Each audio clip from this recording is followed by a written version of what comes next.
बताइए कैसे कार्यक्रम।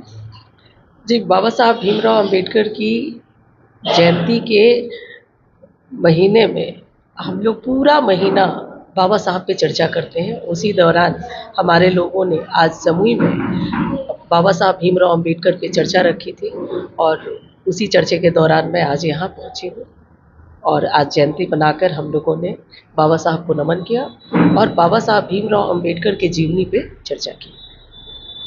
ये विरोधी वो लोग हमलावर हैं जिन्होंने मुसलमानों को वोट बैंक के रूप में आज तक इस्तेमाल किया।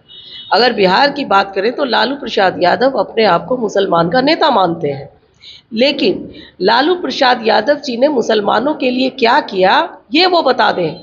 सिर्फ भाजपा का नाम लेकर उनको डराते रहे मुसलमानों को और वोट लेते रहे। हमारे माननीय मुख्यमंत्री नीतीश कुमार जी ने बिहार में जितने भी कब्रगाह थे, कब्रिस्तान जिसको हम बोलते हैं, कब्रिस्तान को की घेराबंदी की, मस्जिदों की घेराबंदी की, उन्होंने मदरसा स्कूल कई खोले, मदरसा स्कूल में सारी सुविधाओं से लैस स्कूल बनाए। और लालू जी ने क्या किया, उन्होंने तो चारा खाया, बिहार को लूटा। हमारे प्रधानमंत्री जी सबका साथ सबका विकास लेकर चलने वाले लोग हैं और हम लोग उन 75% मुसलमानों के साथ खड़े होने का काम किया है जो वाकई में ज़रूरतमंद है। वक्फ बोर्ड के नाम पर आज तक जो लूट मची थी वो लूट सबके सामने आ चुका है। सच्चर कमेटी की ये रिपोर्ट थी कि वक्फ बोर्ड के पास 9,60,000 की ज़मीनें हैं जिनसे लगभग 12,000 करोड़ की आमदनी होनी चाहिए थी।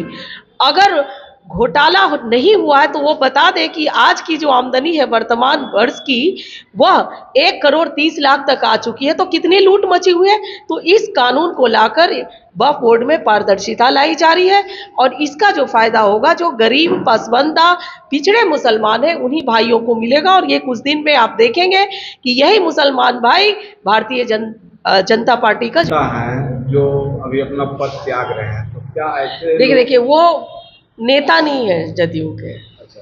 वो लोग हैं जो वक्फ बोर्ड के नाम पर कारोबारी करने वाले लोगों के साथ लगे हुए लोग हैं और ये कोई बड़े पदाधिकारी या लीडर नहीं है। ये लोग सिर्फ दिखावा करते हैं कि हम जदयू का है और कभी आरजेडी में जाके खड़े हो जाते हैं, ये वो लोग हैं। तो ये इनसे कोई फर्क नहीं पड़ता। समंदर से अगर कोई एक चुटकी पानी ले निकल भी जाए समंदर से तो समंदर को कोई फर्क नहीं पड़ता। और बहुत अच्छे अच्छे मुसलमान भाई हमारे हैं जो जदयू में और एनडीए में काम कर रहे हैं और वो लोग सही का साथ देंगे, गलत का साथ नहीं देंगे। मुस्लिम कौम तो जो है हम पार्टी बीजेपी जदयू चिराग पासवान की पार्टी सबसे खफा नजर आ रही है।